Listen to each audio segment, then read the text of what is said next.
이제 오늘은 25장부터 시작해서 40장까지가 성막을 시작으로 모세가 보고 만들게 되었던 그런 내용들입니다. 그래서 출애굽기 내용 중 사실 어려운 부분이기도 합니다. 그냥 읽어서는 도무지 무슨 말인지 참 이해가 안 가는 부분이 참 많이 있어요. 그리고 또 참 읽기가 좀 그렇죠. 무슨 말이 뜻이 모르니까. 근데 이제 우리가 요즘에는 우리가 참 살기가 편해졌잖아요. 성막에 대한 모형이나 이런 것을 유튜브나 이런 걸 보게 되면 아주 자세하게 잘 이렇게 만들어 놓은 것을 보게 됩니다. 그래서 필요하시면 이렇게 치면은 다 나오니까 한번 참고하시면 더 입체감 있게 오지 않을까 그런 생각입니다. 그래서 그 출애굽부터 해서 레위기까지 쭉 살펴보게 되지면 성막에 관한 부분들이 굉장히 많이 나와요, 사실. 그래서 무슨 말씀인가? 그래서 하나님께서 모세에게 40일 동안 보여주시면서 모세가 봤던 그 내용이 이제 다 기록이 되었고 그 말씀대로 만들었던 과정들이 다 기록이 되어 있습니다. 그리고 레위기 1장부터 10장까지 보면 다 제사에 관한 말씀이에요. 그래서 이 제사, 제사 계속 나오는데 참, 물론 우리가 제사라는 것은 한마디로 말하면 제사의 말씀은 순종이죠, 순종. 그래서 하나님께서 그 사울왕이 하나님께 범죄했을 때 뭐라고 말씀하시죠? 순종이 제사보다 낫다고 하잖아요. 그만큼 아무리 많이 내가 뭐 드린다, 뭐 한다 그리고보다 하나님께서는 중심을 보시기 때문에 그렇습니다. 그래서 우리가 구약에 이렇게 살펴보게 되면 성막에 대한 이야기들이 왜 이렇게 많은가? 이유는 다른 데 있는 게 아니라는 겁니다. 하나님을 섬길 때, 하나님을 처음 만났을 때 하나님을 섬겨야 되는지 그걸 우리에게 잘 보여주고 있는 거예요. 우리가 어떻게 하나님을 잘 섬겨야 되는 것인가. 그런데 그런 사건은 반복이 되니까 한 번 만들어 놓으면 끝이니까. 그러니까 만들 때는 어때요? 우리가 대단한 정성을 들이잖아요. 만들 때는 엄청난 정성을 들이니까. 근데 다 만들고 난 다음에는 사람의 마음이 식어질 수가 있는 것이죠. 그러니까 끊임없이 우리는 이제 말씀을 보면서 하나님을 어떤 마음으로 섬겨야 될 것인가 그래서 우리는 그 생각을 해봐야 한다. 하나님의 마음. 그래서 실제로 우리들은 이런 성막을 만드는 것도 아니고 너무 편한 가운데 그들이 하나님께서 보여주시는 것을 우리가 함께 모세와 같이 보고 또 그들이 만든 그 현장들을 다시 읽어보는 정도로 정리가 됩니다만 우리는 하나님이 주셨던 그 마음 변치 않도록 그러니까 세례식이나 그 인지식 하게 되면 정성을 많이 들이잖아요. 짧은 시간이지만은 거기다 얼마나 정성을 많이 들입니까? 행사했어요. 네, 그런 것도 준비하는 과정이 다 있었다는 거죠. 그래서 우리가 어떻게 섬길 것인가 우리가 다시 한번 되뇌어 봐야 하는 것이죠. 하나님의 말씀. 그러니까 모세가 본 것을 글로 적으신 거잖아요. 성막을 봤어요. 그런데 글로 적어놨어요. 무엇을 봤는지 같이 이제 볼 수밖에 없습니다. 쉽게 알려면 그런데 문제는 모세가 그걸 봤으면 그림을 설계를 해서 딱 놓아놓았으면 좋지 않았을까 그런 생각하게 되죠. 그런데 이 글을 읽고 사람들이 어떻습니까? 나름대로 만들어 보기도 하고 또 그려보기도 합니다. 근데 다들 어때요? 똑같이 그림이사 똑같이 만들어요? 다들 다르더라고요. 성막, 궤, 증거궤, 언약궤 이런 것도 보면은 이스라엘 쪽에서 만든 거라고 우리나라 쪽에서 만든 거하고 조금씩 달라요. 그리고 떡상도 많이 다르더라고요. 예스겔 선지자가 그 캐르빔을 봐요. 캐르빔. 거기에는 천사 날개가 6개. 근데 여기에 보면 4개만 나와요. 그래서 참 저도 그 찾아봤어요. 유튜브 가서 한번 PPT를 띄워볼까 했었는데 참 다들 조금씩 다르더라고요. 그래서 그냥 하게 됐는데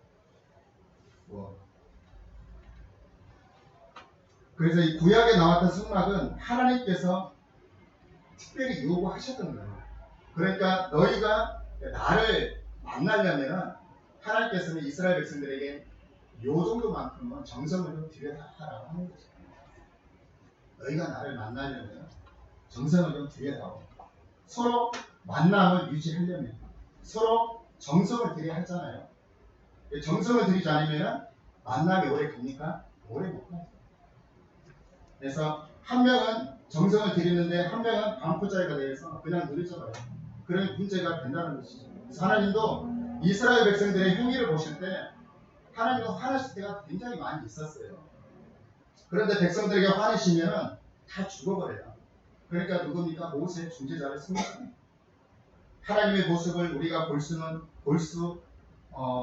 그런 하나님의 모습을 볼 수가 없게 됩니다. 그래서 실상은 이들이 애굽에서 나오게 될 때 하나님께서 어떻습니까? 한몫 다 간단히 챙길 수 있도록 모든 것을 다 주셨어요. 그냥 나오지 않게 했다는 것입니다.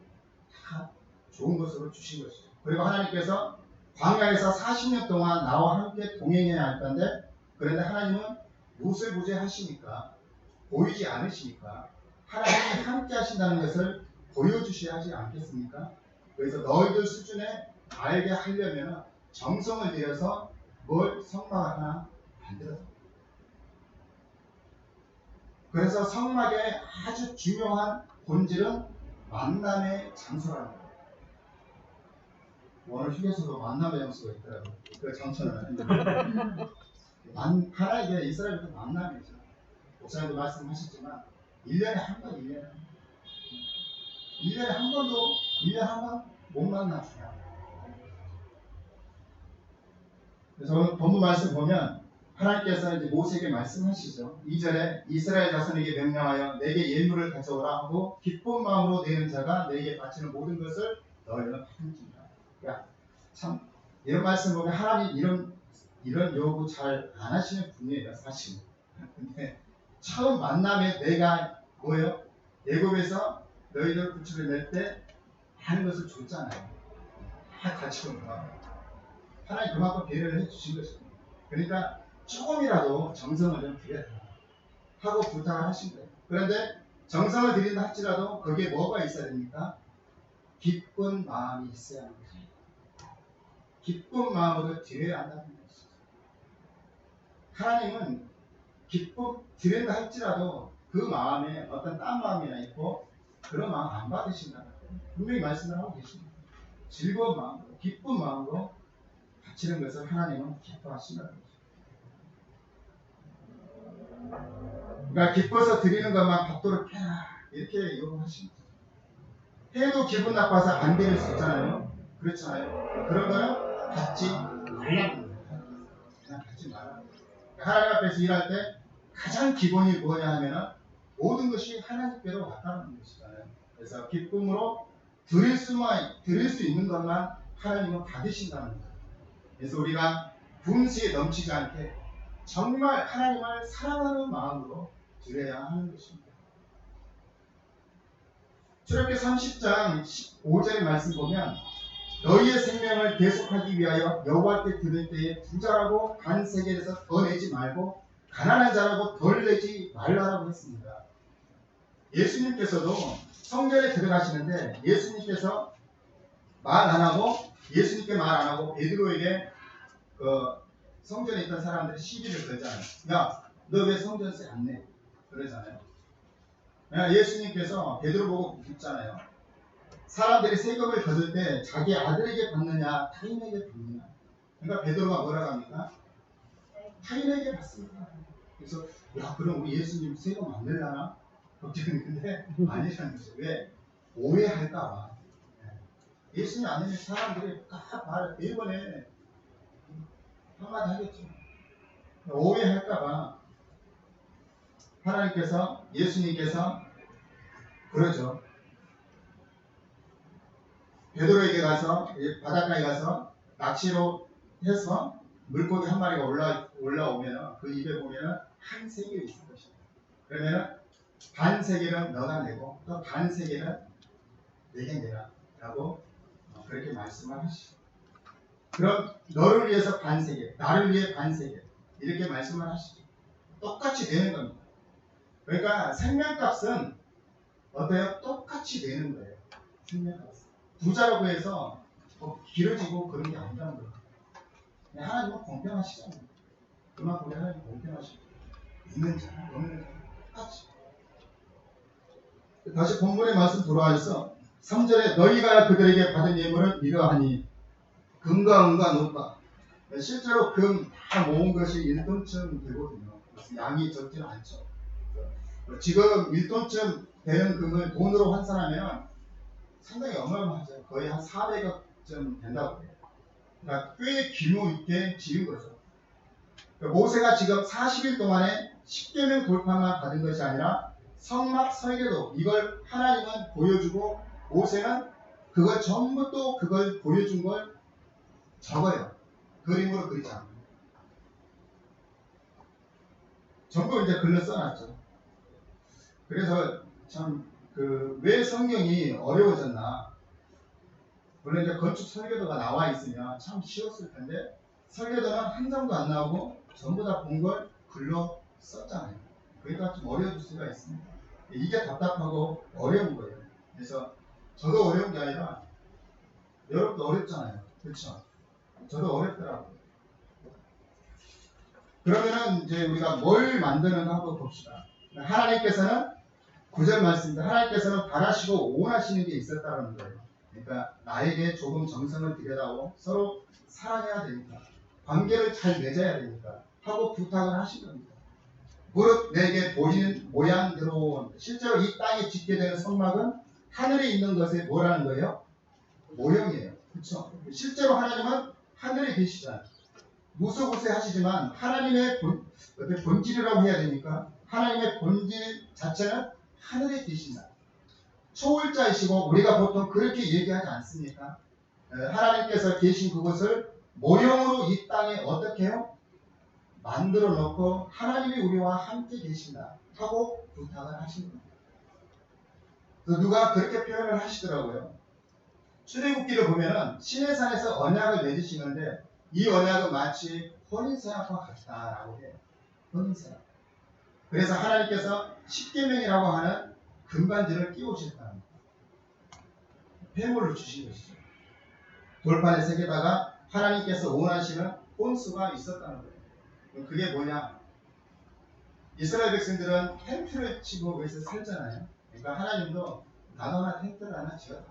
거기서 나를 좀 만나요. 그렇게 부탁을 하십니다. 나도 하나 좀 만들어. 그리고 이유는 거기서 나와 함께 만나시라는 거예요. 출애굽기 29장 42절을 한번 우리가 보면은 출애굽기 29장 42절에 이는 너희가 되도록 여호와 앞 회막 문에서 늘 들을 번제라. 실제로 이제 하나님 지성소에 계시고 속죄소에서 만나 주시겠다 하지만 실상은 찾아주면 다 만나 주시겠다는 게 아니, 만나 주시겠다는 거예요. 다 찾아주면 성막을 회막이라 그렇게 부르기도 하는데 왜냐하면 모이는 장소이기 때문에 회중이 모이는 그 장막이다 이런 뜻이죠. 성막, 회막 같은 표현입니다. 그러니까 내가 거기서 너희와 만나고 거기서 너희에게 말을 하겠다. 내가 거기서 이스라엘 백성을 만나주겠다. 내 영광을 인하여 회막이 거룩하게 될지라. 44절에 내가 그 회막과 단을 거룩하게 하며 아론과 그 아들들도 거룩하게 하여 내게 제사장 직분을 행하게 하며 내가 이스라엘 자손 중에 거하여 그들의 하나님이 되리니 그들은 내가 그들의 하나님 여호와로서 그들 중에 거하려고 그들을 애굽 땅에서 인도하여 낸 줄을 알리라. 나는 그들의 하나님 여호와입니다. 그러니까 하나님 만나뵐 때 조금은 정성을 들이도록 성경을 이렇게 우리 부탁하고 계신 거예요. 잠깐 대사 다시 본문 10절을 살펴보면 그들은 조각목으로 궤를 짜되 길이는 2규빗, 너비는 1규빗과 높이는 1규빗 되게 하고 제일 먼저 그들은 조각목이라는 나무를 가지고 그걸 어떻습니까? 궤를 짓습니다. 궤는 나무 상자죠. 그 궤를 뭐라고 합니까? 법계라고 합니다. 증거계라고 언약계라고 해요. 그 계는 거기다가 뭘 넣습니까? 십계명 돌판을 넣을 그걸 제일 먼저 만드는 거예요. 그러면은 하나님 말씀이 우선이라는 것이죠. 말씀을 앞세운다는 거예요. 하나님의 말씀을 우리 속에 다 어때요? 새겨 넣어야 하는 것이죠. 이거 굉장히 중요한 작업입니다. 순서가 있어요. 우리 마음판에 새기는 작업이 굉장히 중요하지 않겠습니까? 그래서 그 다음에 두 번째 만들라는 게 속죄소. 이게 뚜껑이죠. 17절에. 그래서 31장까지 보면은 18가지를 만들어요. 없는 뚜껑이라 여기서 만나 주시겠다. 그러니까 하나님이 우리 죄를 어떻게 해요? 덮어주신다는 거죠. 그래서 죄를 씻겨주신다. 은혜를 베풀어 주신다. 사실 뭐 원래 그 뜻은 덮는 뚜껑이죠. 그러니까 실제로 뭘 덮습니까? 증거판을 덮죠. 22절 이어보면 거기서 내가 너와 만나고 그러죠. 거기서 만난다 그럽니다. 속죄소 위 곧 증거계 위에 있는 두 그룹 사이에서 내가 이스라엘 자손을 위하여 내게 명령할 모든 일을 내게 이르리라. 하나님께서 만나 주시겠다. 우리가 잘 아시는 것처럼 이 법궤는 지성소 안에 있었고 여기 이제 대제사장이 1년에 한 번밖에 못 들어가요. 그러니까 진짜 하나님 만나기 어렵은 것이죠. 1년에 한 번뿐이니까 얼마나 어렵겠습니까? 그것도 누구만 대표만 만나는 거죠. 그러니까 하나님께서 만나 주신다 할지라도 그래서 예수님이 오십니다. 멜기세덱의 반차를 따라서 대제사장이 되셔가지고 피를 흘리시고는 휘장을 위에서부터 아래로 다 찢으시고 이제는 지성소에 있는 하나님을 누구든지 누구의 이름으로요? 예수님의 이름으로 만나 주시겠다는 거예요. 그래서 쭉 이제 40절까지 보게 되면 너는 삼가 이 산에서 내게 본 양식대로 할지니라. 하나님께서 만들라 하는 모든 것을 보면 요구하시는 것을 보면 굉장히 사실 순수한 거예요. 대단한 뭐 화려한 것이나 엄청난 규모로 요구하시는 것이 아니라 그래서 성막 규모도 그리 크지 않아요. 실제로 이 당시 성막이라는 것은 모형이었고 이스라엘 백성들에게 북한 일이 그래서 참 제가 아까 얘기했지만은 여러 가지 살펴보고 분양단이나 저런 뭐 축대나 이런 데서 PPT랑 띄고 했는데 어차피 우리 유튜브 보면 다 나와 있어. 또 저기 보면 다 나와 있잖아요. 그래서 히브리서 기자가 어떻게 말씀을 하고 있는지 한번 잠깐 살펴보도록 하겠습니다. 우리 히브리서 9장을 한번 갔다 오겠습니다. 히브리서 9장 1절입니다. 1절.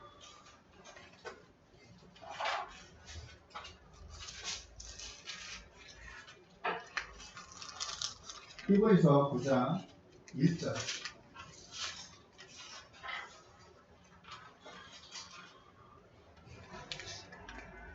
제가 읽어드리겠습니다. 1절부터 보면 첫 언약에도 섬기는 예법과 세상에 속한 성소가 있더라. 첫 언약은 구약이죠. 그리고 섬기는 예법은 제사법이죠. 하늘에 속한 성소가 아니고 이 세상에 속한 성소. 예비한 첫 장막이 있고 그 안에 들어가 보면 금잔대와 상과 진설병이 있으니 이는 성소라 일컫고 또 입구에 있는 휴장, 그 휴장을 걷고 들어가면 그 장막은 지성소라 일컫는데 금항로와 사면을 금으로 싼 언약궤가 있고 그 안에 만나를 담은 금 항아리와 아론의 쌍난 지팡이와 언약의 돌판들이 있고 그 위에 속죄소를 덮는 영광의 그룹들이 있으니 이것들에 관하여는 이제 뭐라고요? 낱낱이 말할 수 없노라. 이제는 낱낱이 말할 필요가 있어요, 없어요? 없습니다. 그러니까 히브리서 기자가 성막 안에 지성소 안에 있는 이런 복잡한 것에 대해서 이제 낱낱이 말할 수 없노라 하고 넘어가자는 거예요. 다 지나간 것이고 우리는 그런 재물, 그런 성소 들어갈 필요가 없으니까 이런 것은 더 이상 우리에게 연구의 대상도 아니고 우리가 똑같이 만들어야 할 그런 것도 아니라는 거예요. 근데 뭐 요즘에는 이제 그런 거 없는 것 같은데 예전에 히브리스를 보지 못해서 그러는지 목사님들이 성막을 모형을 만들어서 세미나를 많이 하잖아요. 그래서 만들지 말라고 그러는 것 같은데 연구하지 말고 분명히 히브리스 기자는 그 말씀을 하고 있습니다. 그렇다고 그거 성막 세미나 한다 해서 신학이 좋아집니까? 지나고 나면 어때요? 다 잊어버리잖아요. 저도 여러 번 갔었어요. 근데 다 잊어버리더라고요. 그러니까 너무 이거는 뭐 예수님이 뭐다 너무 이제 그렇게 하지 말라. 사실 말씀은 그럴 바에는 말씀을 더 많이 보는 게 낫겠죠. 너무 지나치게 연구하거나 낱낱이 그걸 해치려고 그렇게 하지 말라. 다 지나가는 것입니다. 그걸 갖다가 그렇게 해서는 안 되는 거예요. 그냥 넘어가자는 거예요. 10절 뒤에 보면 오직 둘째 장막은 대제사장이 홀로 1년에 한 번 들어가되 자기와 백성의 허물을 위하여 드리는 피 없이는 아니하나니 성령이로서 보이신 것을 첫 장막이 서 있을 동안에 성소에 들어가는 길이 아직 나타나지 아니한 것이다. 이 땅에 있던 모형은 실제로 하나님께 나아가는 것이 아니죠. 이 장막은 현재까지의 비윤이 이에 의지하여 드리는 예물과 제사는 섬기는 자로 그 양심상으로 온전하게 할 수 없지 않겠는가. 그러니까 피 흘리는 제사 가지고는 사람을 온전하게 할 수 없다는 거예요.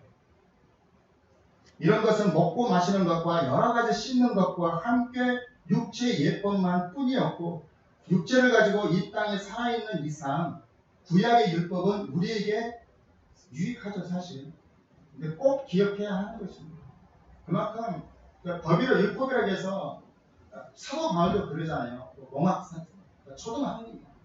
그러니까 그렇다고 해서 막 무시하고 그러지 말라는 것이죠. 예법이니까 그래도 따를 것은 따라줘야 한다는 것이죠. 육체의 예법이라는 거예요.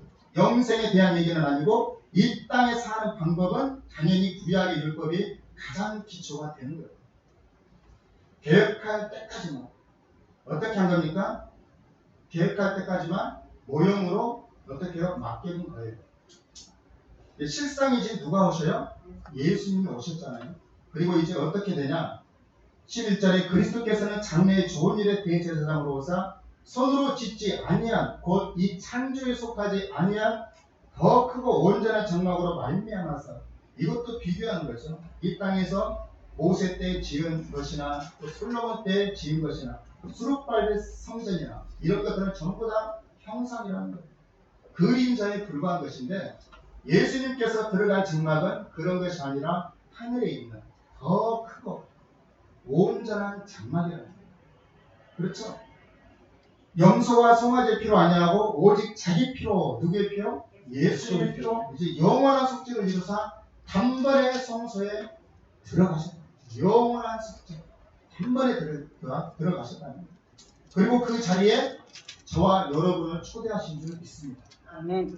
그래서 우리가 예수님 이름으로 하나님 앞에 나갈 수 있다는 겁니다. 예수님. 우리가 찬송가 가사에도 그런 가사가 있잖아요. 예수 앞에 나오면 모든 죄의 사함, 맑고 빛난 천국에 편히 쉬리라. 그런 가사가 있잖아요.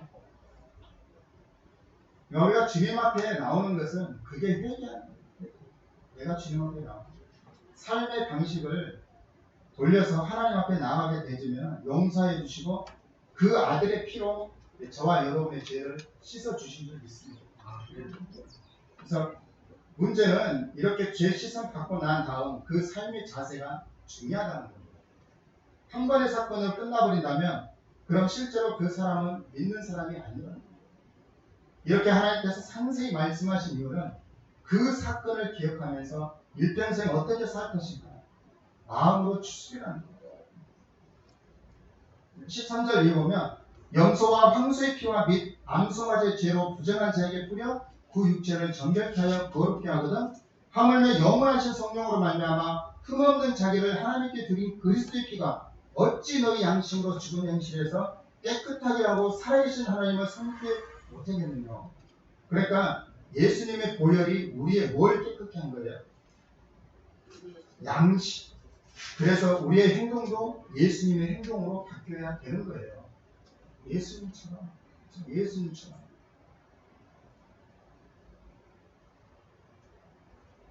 이로 말미암아 예수님의 새 언약의 중보자가 되셨다. 예수님 외에는 중보자가 없습니다. 이는 첫 언약 때의 범한 죄를 속하여 주고사 부르심을 입은 자로 하여금 영원한 기업의 약속을 얻게 하려 하십니다. 우리 22절 한번 다 같이 함께 읽도록 하겠습니다. 22절입니다. 율법을 쫓아 거의 모든 물건이 피로써 정결하게 되나니 피 흘림이 없은즉 사함이 없느니라. 실제로 이렇게 성막에 다 만들어지고 난 다음에도 하나님을 찾아뵐 때에는 1년에 한 번 대속죄 제사장이 피를 흘리고 하나님 앞에 나아갔다는 거예요. 그것은 매년마다 피 흘리는 것이 어떻게 되는 것입니까? 반복이잖아요. 매년마다 반복이잖아요. 왜냐하면 그 피로서는 온전한 속죄가 이루어지지 않거든요. 죄를 가리우는 것 뿐이죠. 그래서 우리의 죄를 씻은 피는 예수님의 피인 줄 믿습니다. 아멘. 그 생명으로 우리의 생명을 대신하거든요. 그리고 이제 아버지께 나아갈 수 있는 담력을 얻게 하셨답니다. 누구든지 하나님은. 우리 한번 히브리서 10장 5절을 한번 잠깐 보도록 하겠습니다. 히브리서 5장. 히브리서 10장. 죄송합니다. 히브리서 10장 5절입니다. 히브리서 10장 5절. 그러므로 주께서 세상에 임하실 때에 이르시되 하나님의 제사와 예물을 원하지 아니하시고 오직 나를 위하여 한 몸을 예비하셨다. 그랬습니다. 시편 40편에도 예수님에 대하여 말씀하고 있어요. 응답하고 있다는 것입니다. 시편 40편. 번제와 속죄제는 기뻐하지 아니하시나니 이에 내가 말하기를 하나님이여 보시옵소서 두루마리 책에 나를 가리켜 기록된 것과 같이 하나님의 뜻을 행하러 왔나이다 하시느니라. 우리가 이러한 성막을 짓지 않는다 할지라도 우리가 하나님 앞에 우리의 삶이 정말 정성 들여서 하나님 앞에 영과 진리로 늘 예배하는 하나님과의 만남의 자리를 소중히 여겨야 하는 것입니다. 정말 소중히 여겨야 합니다. 하나님과 만나는 것입니다. 8절 이어보면 위에 말씀하시기로 주께서는 제사와 예물과 번제와 속죄제는 원하지 아니하고 기뻐하지도 아니하신다 하셨고, 그러니까 이는 다 율법을 따라 드리는 것이잖아요. 그 후에 말씀하시기를 보시옵소서 내가 하나님의 뜻을 행하러 왔나이다 했으니 그 첫 것을 폐하심은 둘째 것을 세우려 하신다. 이 뜻을 따라 예수 그리스도의 몸을 단번에 들이심으로 말미암아 우리가 거룩함을 얻었노라. 하나님께서 이미 다 이루어졌다는 겁니다. 하나님께서. 그래서 쭉 가서 26절, 27절 보면 우리가 진리를 아는 지식을 받으러 진즉 죄를 범한 즉 다시 속죄하는 제사가 없고 오직 무서운 마음으로 심판을 기다리는 것과 대적하는 자를 겨울 맹렬한 불만하고. 이제 마지막으로 말씀을 이제 정리하겠는데 출애굽기 31장 18절을 우리 한번 보도록 하겠습니다. 출애굽기 31장 18절입니다.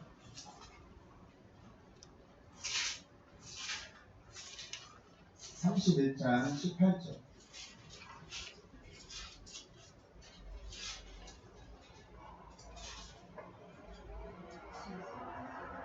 여호와께서 시내 산 위에서 모세에게 이르시기를 마치실 때에 증거판 둘을 모세에게 주시니 이는 돌판이요 하나님이 친히 쓰신 것이라. 사실 이 돌판도 어떻게 생겼는지 잘 몰라요.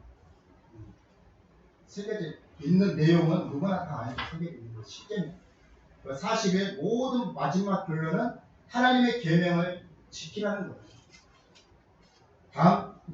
다음 시간에 말씀드릴 건데 이제 모세가 산에서 안 내려오니까 이스라엘 백성들이 뭘 합니까? 송아지를 건축한 송아지를 만들잖아. 그냥 하나님께서 말씀을 다 하시고 또 봐라. 지금 그 백성들이 못된 짓을 하고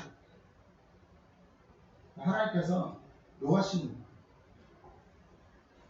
그리고 이제 그 모세가 그걸 보고 돌판을 이제 던지죠. 하나님은 정말 세세하게 다 말씀하시고 만나주시고 동행하기를 원하십니다. 하나님. 사람들이 하나님에 대하여 너무 정성이 없다는 거예요. 정성이라고 해도 자기 좋은 대로 해버리는 것이죠. 그러면서 막연히 자기 생각으로 이렇게 하면 하나님이 좋아하시지 않겠는가 그런 생각도 하게 된다는 겁니다. 성경은 우리에게 부탁을 하십니다. 하나님 말씀에 대하여 뭘 더하거나 뭘 빼거나 이렇게 하지 말고 자기 마음에 나는 생각대로 하지 말라고 부탁을 하시는 거예요. 그것이 하나님을 섬기는 가장 기본적인 자세가 되는 거죠.